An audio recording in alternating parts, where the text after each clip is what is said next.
संसद में राहुल गांधी का मोदी सरकार से मुखरता से सवाल करना क्या आपको लगता है उन पर भारी पड़ा और जो संसद की सदस्यता उनकी रद्द की गई उसका ही नतीजा है? निश्चित रूप से ये सिर्फ कानूनी मुद्दा नहीं है, इसका सबसे बड़ा और व्यापक पहलू है स्वतंत्र सोच, स्वतंत्र बोलना, स्वतंत्र अभिव्यक्ति पे रोकथाम।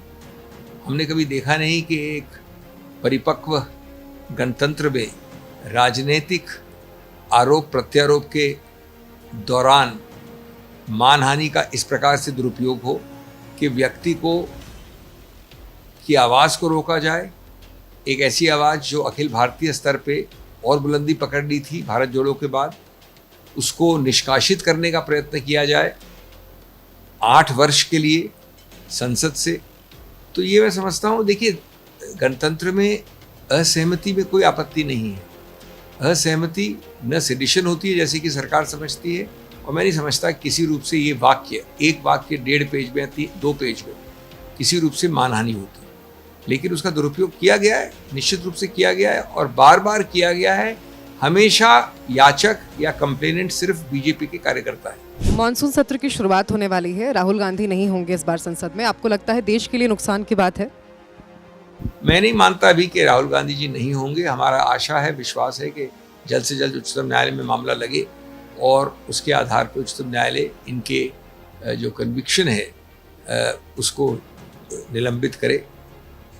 अभी समय है कुछ संसद के सत्र को, लेकिन हाँ, क्योंकि कोर्ट कचहरी में थोड़ा समय लगता है, नोटिसबाजी होती है, जवाब होता है, तो हो सकता है कि ये सत्र, जो छोटा सत्र होता है 15-20 दिन का, वो निकल जाए। लेकिन एक सत्र की बात नहीं है। इसके बाद एक शीतकालीन सत्र भी है, उसकी बात भी नहीं। ये बात है किसी व्यक्ति को मेन समुदाय से, जो गणतांत्रिक एक प्रमुख मुख्य धारा है, उससे बाहर रखने के ये दुरुपयोग करने वाले तरीके। और कानूनी रूप से बताना चाहता हूँ आपको कि कोई भी इसमें तथ्य नहीं है, कोई भी मजबूती नहीं है। जो 2-3 मुख्य मुद्दे हैं उनका कोई जवाब नहीं आया है, जो निचले कोर्ट्स के जो निर्णय आए हैं उसमें। उदाहरण के तौर पे, क्या ये समुदाय जिसका नाम मोदी है परिभाषित है, एक बाउंड्री के हिसाब से चलता है? हमने दिखाया कि मोदी अलग अलग समुदायों में, प्रदेशों में, संस्कृतियों में ये सरनेम, इसका कोई एक दूसरे से कनेक्शन नहीं है। कोई परिभाषित बाउंड्री के हिसाब से कोई ऐसी कम्युनिटी नहीं है। दूसरा, अगर मान ले के कम्युनिटी है, तो इस 13 करोड़ कम्युनिटी में जिस किसी व्यक्ति का मानहानि नहीं हुई, वो कैसे याचक बन सकता है? मानहानि अगर हुई तो माननीय प्रधानमंत्री की हुई, अगर हुई तो नीरव मोदी की हुई, ललित मोदी की हुई। वो कोई याचक नहीं है, कंप्लेनेंट करता नहीं है। तो इसका कैसे ये उत्तर का प्रश्न, इस प्रश्न का कोई उत्तर नहीं है। किस प्रकार से वो बद इरादा दिखाया गया, जिसको इंटेंशन कहते हैं क्रिमिनल लॉ में, कि ये डिफेम करना चाहते थे एक राजनीतिक भाषण में, उसका कोई उत्तर नहीं है।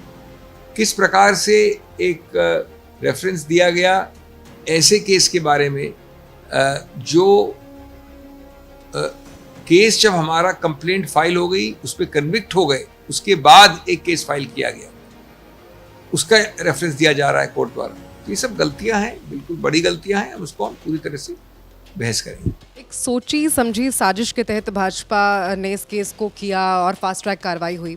आपको लगता है इसमें भाजपा का कुछ फायदा है? भाजपा का फायदा है कि नहीं मुझे पता नहीं, लेकिन भाजपा की पूरी नीति, उसकी चाल चरित्र, चेहरा इससे उनको बहुत कमज़ोर तरीके से दर्शाता है। मैं समझता हूँ वो भी समझते हैं अब कि शायद उनको इस प्रकार के याचक कंप्लेंट नहीं करने चाहिए, क्योंकि ये दिखाता है कि वो घबराए हुए हैं, बौखलाए हुए हैं।